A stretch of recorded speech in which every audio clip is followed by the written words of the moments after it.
بسم اللہ الرحمن الرحیم۔ السلام علیکم۔ اللہ کے نام سے شروع جو بڑا مہربان نہایت رحم والا ہے۔ فرمان مصطفیٰ ہے جو شخص اس پر ایک بار درود پاک بھیجتا ہے اللہ اس پر 10 رحمتیں بھیجتا ہے۔ ویڈیو شروع کرنے سے پہلے ہمارے اس چینل کو سبسکرائب بھی کیجیے اور بیل آئٹم کا بٹن بھی دبا دیجیے تاکہ ہر آنے والی نئی ویڈیو کا نوٹیفیکیشن آپ تک پہنچتا رہے۔ کومنٹ باکس میں اپنی رائے کا اظہار بھی کیجیے، شکریہ۔ حضرت موسیٰ علیہ السلام کی ہجرت۔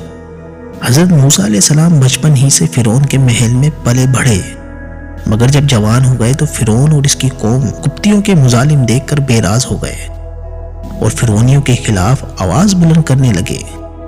اس پر فرعون اور اس کی قوم جو قطبی کہلاتے تھے آپ کے دشمن بن گئے اور آپ فرعون کا محل بلکہ اس کا شہر چھوڑ کر اطراف میں چھپ کر رہنے لگے۔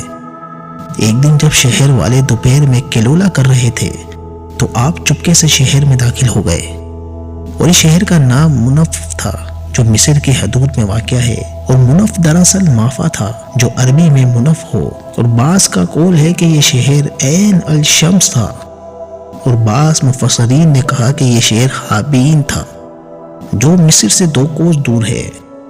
جب آپ شہر میں پہنچے تو یہ دیکھا کہ ایک شخص آپ کی قوم کا اسرائیلی اور ایک شخص فرعون کی قوم کا قبطی دونوں لڑ جھگڑ رہے ہیں۔ اسرائیلی نے جب حضرت موسیٰ علیہ السلام سے فریاد کر کے مدد مانگی، اس پر حضرت موسیٰ علیہ السلام نے قبطی کو ایک گھوسا مار دیا جس سے اس کا دم نکل گیا۔ اس پر آپ کو بہت افسوس ہوا اور آپ خدا سے استغفار کرنے لگے۔ فرعون کی قوم کے لوگوں نے فرعون کو اطلاع دی کہ کسی اسرائیلی نے ہمارے ایک قبطی کو مار ڈالا ہے، اور اس پر فرعون نے قاتل اور گواہوں کا تلاش کا حکم دیا۔ فرعونی چاروں طرف گشت کرتے پھرتے رہے مگر کوئی سراغ نہیں ملتا تھا۔ رات بھر صبح تک حضرت موسیٰ علیہ السلام فکر مند رہے کہ خدا جانے اس قبطی کے مارے جانے کا کیا نتیجہ نکلے گا اور اس قوم کے لوگ کیا کریں گے۔ دوسرے روز جب حضرت موسیٰ علیہ السلام کو پھر ایسا اتفاق پیش آیا کہ وہی اسرائیلی جس نے ایک دن پہلے آپ سے مدد طلب کی تھی آج پھر ایک فرعونی سے لڑ رہا تھا۔ آپ نے اسرائیلی کو ڈانٹا کہ تو روز روز لوگوں سے لڑتا ہے، اپنے کو بھی پریشانی میں ڈالتا ہے اور اپنے مددگاروں کو بھی فکر میں مبتلا کرتا ہے۔ لیکن پھر حضرت موسیٰ علیہ السلام کو اسرائیلی پر رحم آ گیا اور آپ نے چاہا کہ اس کو فرعونی کے ظلم سے بچائیں۔ تو اسرائیلی بولا کہ اے موسیٰ، کیا تم مجھے بھی ایسے ہی قتل کرنا چاہتے ہو جیسا کہ کل تم نے ایک آدمی کو قتل کر دیا تھا؟ کیا تم یہی چاہتے ہو کہ زمین میں سخت گیر بنو اور اصلاح چاہتے ہی نہیں؟ اتنے میں شہر کے کنارے سے ایک آدمی دوڑتا ہوا آیا اور یہ خبر دی کہ دربار فرعون کے قبطی آپس میں آپ کے قتل کا مشورہ کر رہے ہیں، لہٰذا آپ شہر سے نکل جائیے، میں آپ کا خیر خواہ ہوں۔ تو آپ شہر سے باہر نکل گئے اور اس انتظار میں رہے کہ دیکھیے اب کیا ہوتا ہے۔